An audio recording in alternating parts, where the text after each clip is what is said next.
Just about everyone under the age of 60 in the United States knows about the Wild West days of the early internet. First came the days when Google was only a dream, and you had to actually explore unknown lands to find topics that interested you.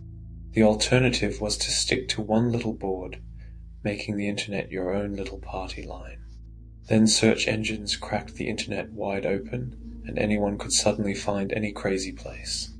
In both eras, finding new and weird places the fun for anyone brave enough to leave their digital shell. Far fewer people know that there was a technological Wild West, where savvy people explored electronic frontiers before the World Wide Web. I'm not saying that phreaking is super obscure, but it can't be denied that it never hit the mainstream like hacker culture did. First, to make sense of what happened, a little background. Phreaking is the art of manipulating telephone services.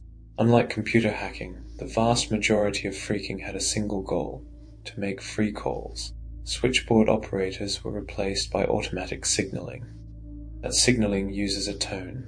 On original single-frequency systems, that tone was at 2600 Hz AHZ. You've seen that number if you're even faintly acquainted with tech. This is why. Once this frequency was found, the art of phreaking began. Of course, more complicated multi-frequency lines followed that then needed to be broken anew. The very basics of phreaking, which I will be thoroughly simplifying here, are to play the necessary tones spaced with pauses, to dial the number you are trying to reach. The main tool to make the frequencies and intervals is called a blue box, or red or silver. The colors had somewhat accepted meanings, but the details are not important here. Technically, anything that can reach the frequency needed works though. Cereal box whistles, gum wrappers, or your mouth. Once you are not bound by the phone book and cost of placing calls, the possibilities are endless. While I said phreaking was about placing free calls, and this was almost always true, we had far more fun than just calling family out of state. The sense of exploration was just as incredible as the early internet. So, what can you do with the ability to dial any frequency and do it for free? First of all, invent real-time forums before the web.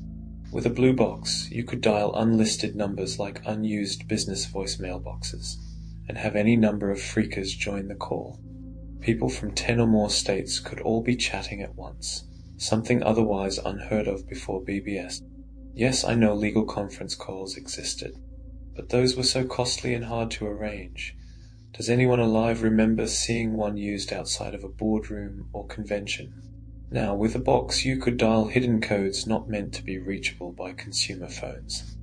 Some of the most useful were loop-around lines, test systems built for the phone companies but great for free conference calls.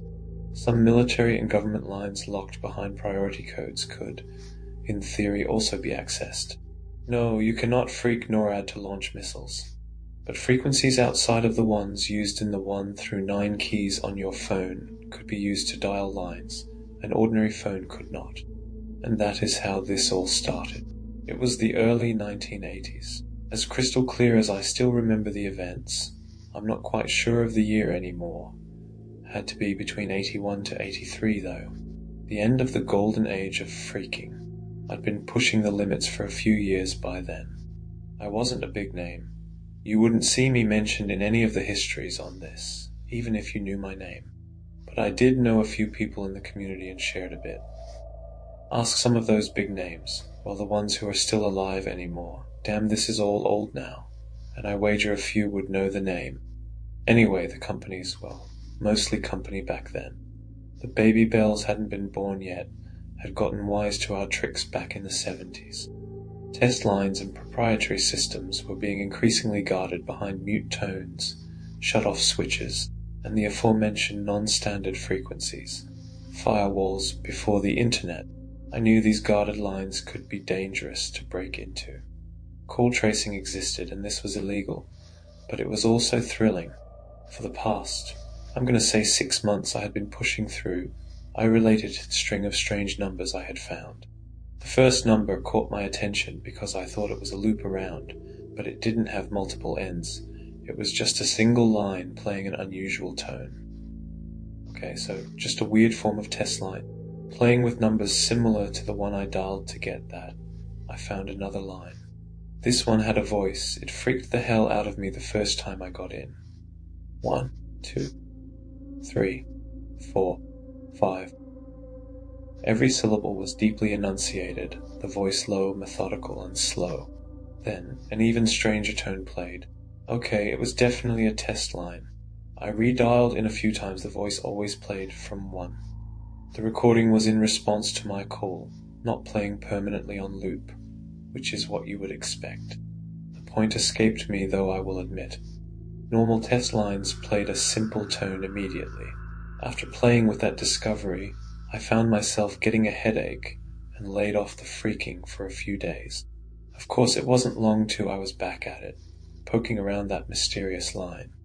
It took a while to find the third line in what, once I found it, I became certain was a series.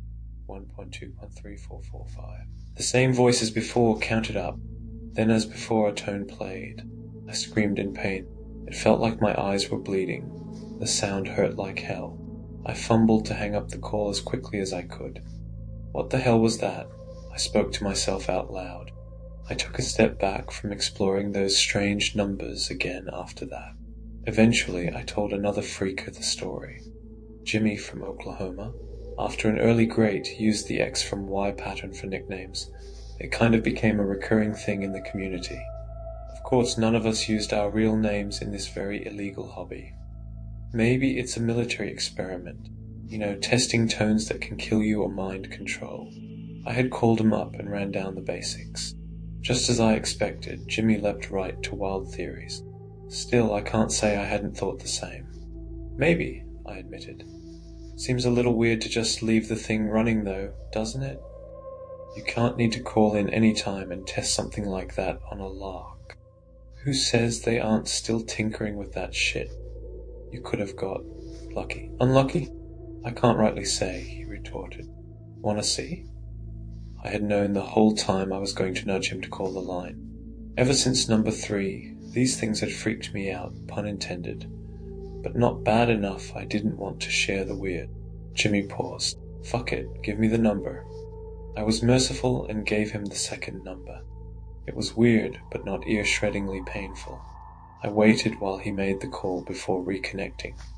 Well shit, that was weird. Couldn't hear the tone you talk about though. Just that damn creepy voice counting up. Huh? Is this one of those sounds on the edge of our hearing? Like, did you screw up your ears and can't hear it? Because that sound wasn't subtle, I was confused. Can't say I know. Anyhow, you want to follow these? Then my advice is don't listen close and be quick to hang the hell up. We chatted a little about other news. He quickly hung up though, complaining of a headache. The similarity to what I endured was not lost on me. I want to say that I seriously thought about dropping the chase. But as long as I forced myself to stay away, I don't think I ever believed that I wouldn't go back. With numbers 1, 2, and 3, I had enough to start seeing a pattern in how the two reach these weird lines. Each was increasingly secured, that is, used more of the key tones not found on your phone. If a normal phone number looks like 555-5555, then number 4 looked more like 55 AC5D. The numbers weren't just randomly adding more of the little used tones though. It had a pattern to it. 2 weeks after nearly fainting dialing the third line, I held the phone far away from my ear and dialed the fourth. Nothing happened. The call disconnected. For a moment I considered that I had the wrong number. I redialed, this time holding the phone to my ear. A 1000 Hz tone sounded and the line hung up. The behavior of a completely normal test line. I refused to believe that a test line was squatting on this weird number by chance. So I began to play around with it. Eventually I cracked the code. It needed me to put in an answer tone before disconnecting.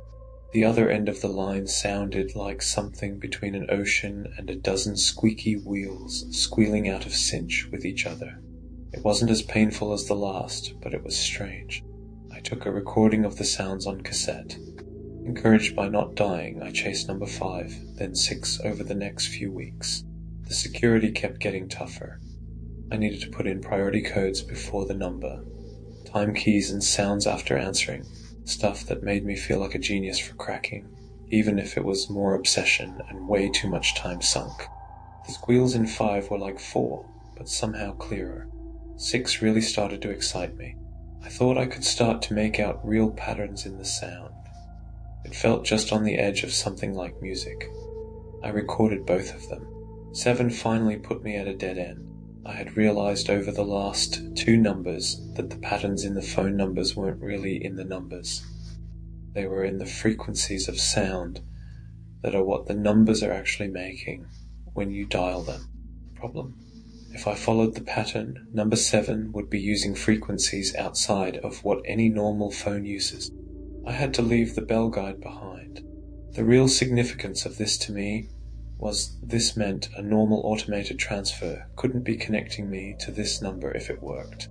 A whole unique system needed to be built just to connect this call. Who would build that and why?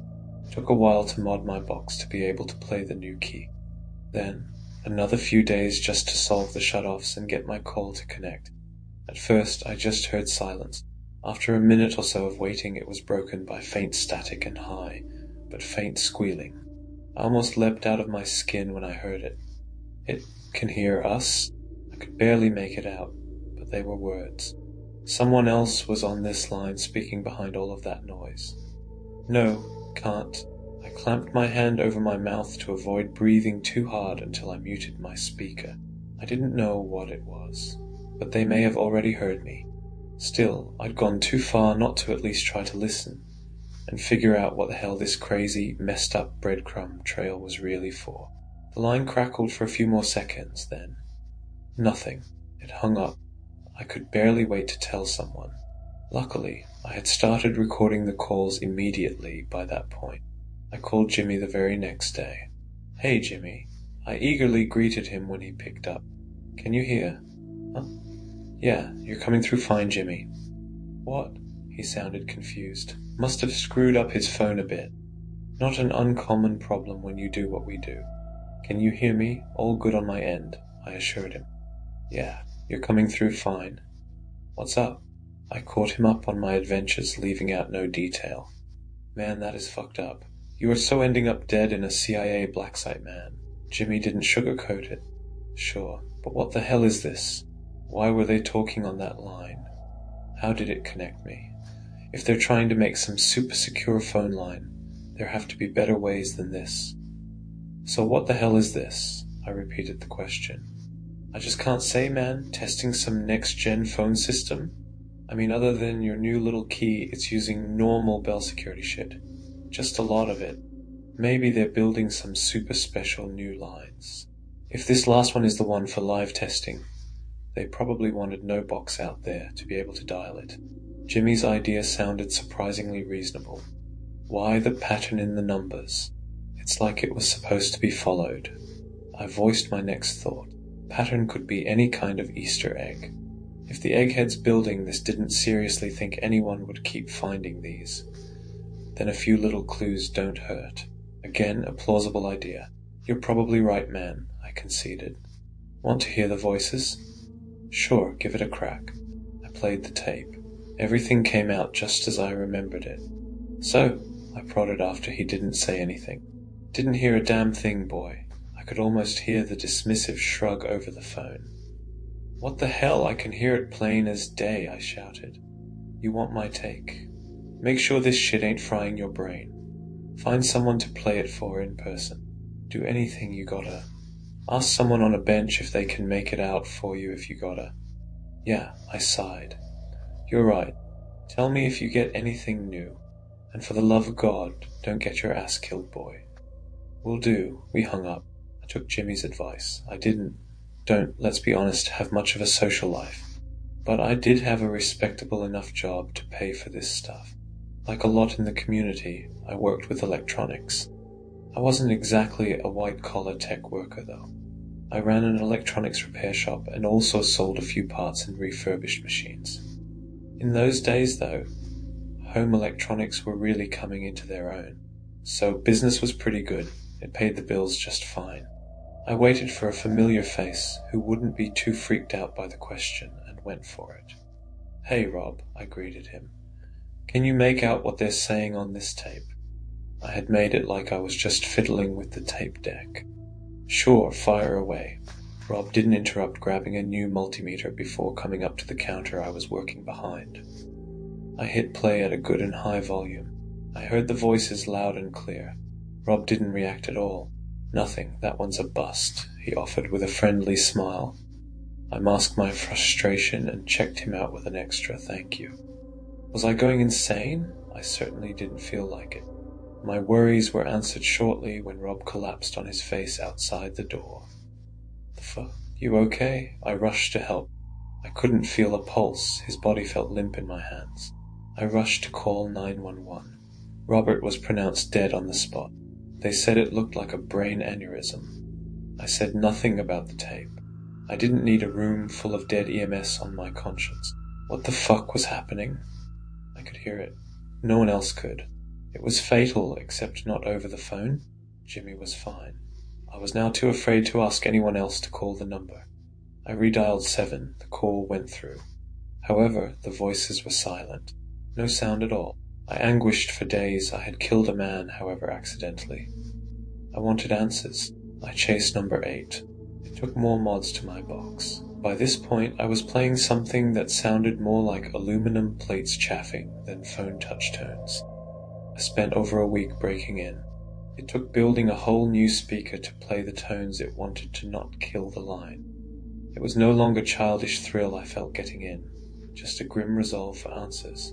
This one started almost identically to the last. Brief crackling followed by voices. It can go farther. The voice was clearer. No, get clearer. The two voices sounded slightly different now. One higher and one lower pitched.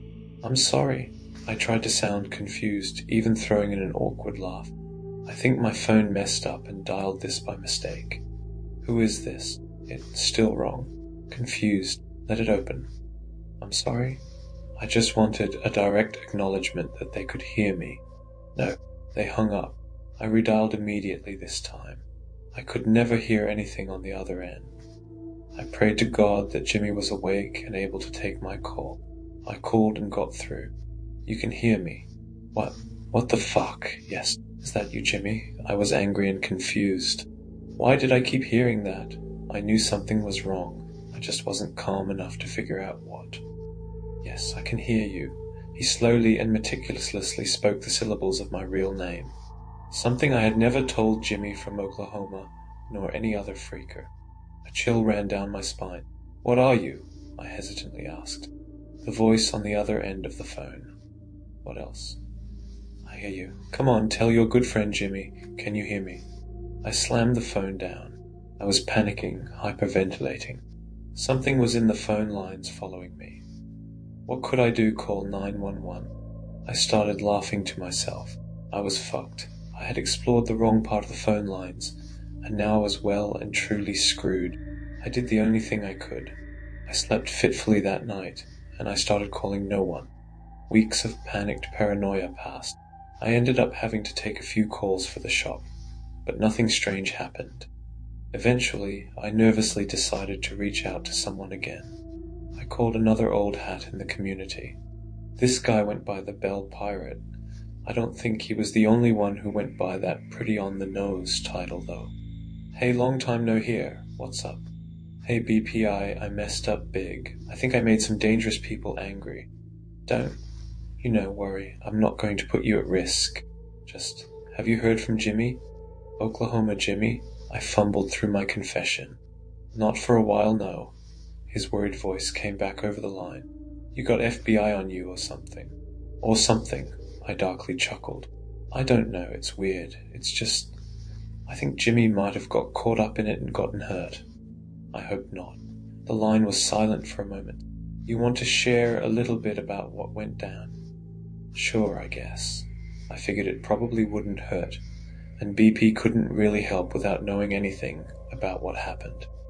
Not that I really expected help. I found something. There was this number. I thought it was a test line, but it felt weird. I found more of them, and they just kept getting weirder. I recorded what I was hearing on the calls. It started out with strange sounds, but then I started hearing voices. I don't know, they were wrong. The voices and the sounds, the static, I think they were the same. When I played it for people, it killed somebody, and I think it killed Jimmy. I poured out my fears. It wasn't complete or coherent, but I think it got to the heart of my plight. Well shit, BP summed it up well. There was another pause. You followed the trail, I guess. That just leaves one question. Can you hear us? I froze in terror. My mind rushed between a million thoughts. Fear changed to anger, changed to resignation. Eventually I answered, Yeah, I can hear you. My voice was choked with something between a sob and a laugh. Good. The voice now sounded like a cross between BP and the one on the strange lines. We have been waiting to talk to it. The line went dead. That experience broke me. I truly couldn't call anyone, and this wasn't going to end, at least not anytime soon. I gave up phones for good. Obviously it hurt my shop. I got a neighbor to take some calls for me. For the most part, though, I had to live like a tinfoil hatter or a Mennonite. I also had no real way to investigate what it was anymore, although for the longest time I no longer wanted to. The same curiosity that pushed me to follow those numbers continued to itch at the back of my mind, though. Eventually, I tried to get back in contact with some of the people I knew and poked around a bit. The real breakthrough came with the internet. I absolutely refused to install it in my home. Remember, it still all came through the phone lines. Over time, though, I cautiously started to use it at internet cafes. Remember those? I pushed and prodded. A lot of my old phreaker contacts were on the web. They helped get me in contact with old bell techs and the like. I learned two things in those conversations. The first was that Jonathan Seville of Colorado died of a brain aneurysm in his home. I will always bear that guilt. The second was an email from an old hand at ATANT. I remember the contents perfectly. I have it printed, safely away from the touch of phone lines. Dear, I know exactly what you are looking for. Before the breakup, old Ma Bell was still looking for new standards. Electronics were moving so fast in those days. I guess that hasn't changed. They were so sure the next big breakthrough was right around the corner. Up until then, most people thought phone lines were just electric lines to carry your voice around. The truth was that they could always carry all sorts of information, like this message you're reading. We knew what was coming, at least had an inkling, and we wanted to be on top of it. A team of our best developed a new standard for phone lines. They were incredible. I'm talking hundreds of times the data with near zero corruption or loss. We could have leapfrogged past fiber optics. The problem was the noise. Tests picked up nothing. But if you actually listened to anything sent on the lines, it was obvious. We built 8 full test lines, built on a spectrum of compatibility with current systems to full usage of the new tech. People on the team started saying that if you listened to them in order, you could hear the more powerful lines more clearly. What you could hear was not the messages we were sending. The project was shut down when team members started dropping. The test lines were laid in early 1981. By 1984, every inch of line had been destroyed. The telephone network is an amazing link, a living, changing network connecting millions, potentially billions of voices, all free to drop in and out of a never-ending conversation at any time. There are places it never should have reached, voices that never should have joined, voices that I know still poke and whisper at the fringes. I still think I can hear them. I think I can hear them better every year. Immediately after I read that email, I received another. Can it hear us?